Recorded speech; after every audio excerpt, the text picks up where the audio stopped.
In the Alabama state prison system, all men wear the same haircut, over the ears.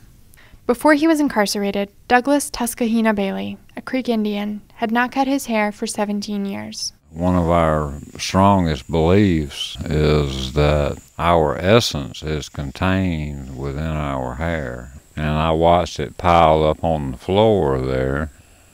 I almost cried, if I wasn't in the situation I was where you had to be machismo, I probably would have cried. Felt desecrated. For Alabama's prison administrators, a uniform grooming policy is a necessity. My name is Andrew Brasher. I'm the Solicitor General of Alabama. Talking about the Department of Corrections that has violent prisoners who are convicted of felonies who are in prison for a long period of time. And uniformity is particularly important in that environment. It allows a more regimented lifestyle. It allows the prisoners to respect each other as prisoners instead of allowing sort of individualization between them. It creates order where there would ordinarily not be order. In the early 1990s, several of Alabama's Native American inmates, including Doug Bailey, began seeking more freedom to practice their religion. Thomas Adams described some of their initial complaints. Forced haircuts, no sweat lodge. We couldn't have teeth or furs. We couldn't have any of this stuff. This is beautiful. Atlias Dodi, Ganunama. We couldn't have those things back in the day. They'd beat you down and break it, and they don't care if that's how you say your prayers or not. Ogadoda, Galun Lati, Ostanuwati, Elohim. In 2000, Congress passed the Religious Land Use and Institutionalized Persons Act, Rluipa. Rluipa requires that prisons allow inmates to practice their religion, unless the prison can show that limiting an inmate's exercise of his religion is the least restrictive means of furthering a compelling state interest. In the 19 years since Adams filed his complaint, Native American inmates have been granted some accommodations. They are now allowed to practice several of their ceremonies, including sweat ceremonies, and they're allowed to wear medicine bags, which are traditional containers for objects with special meaning to their owners. One accommodation they have not received, however, is an exemption from cutting their hair. On October 7th, the Supreme Court will consider a Muslim inmate's challenge to an Arkansas Department of Corrections policy that prohibits inmates from growing beards unless they have a diagnosed skin problem.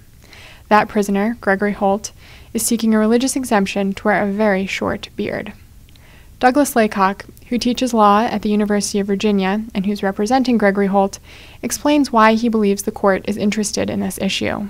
Many of the lower courts have been refusing to enforce the prison provisions of Rluipa, or just not taking them seriously.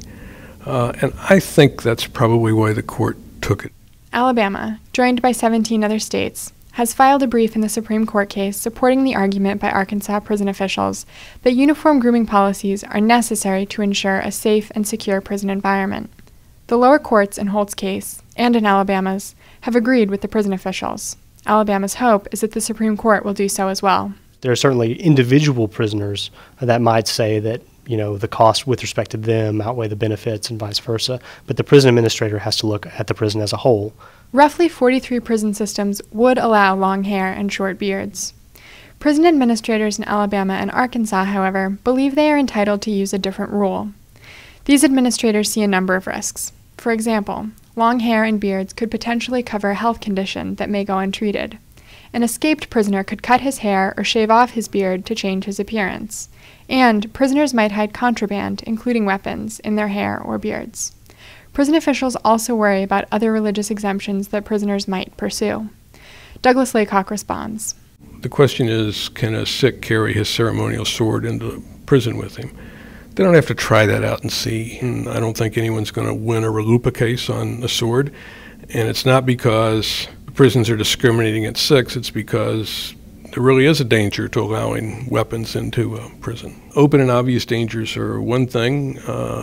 We've got these other 43 states, right? If they were having lots of problems, they would change the rule, right? They wouldn't still be allowing beards that were causing lots of problems. For prison administrators, the stakes are high. Religious liberty in the prison context has always been a very different beast than religious liberty outside the prison context, and we want to make sure that that continues to be the case.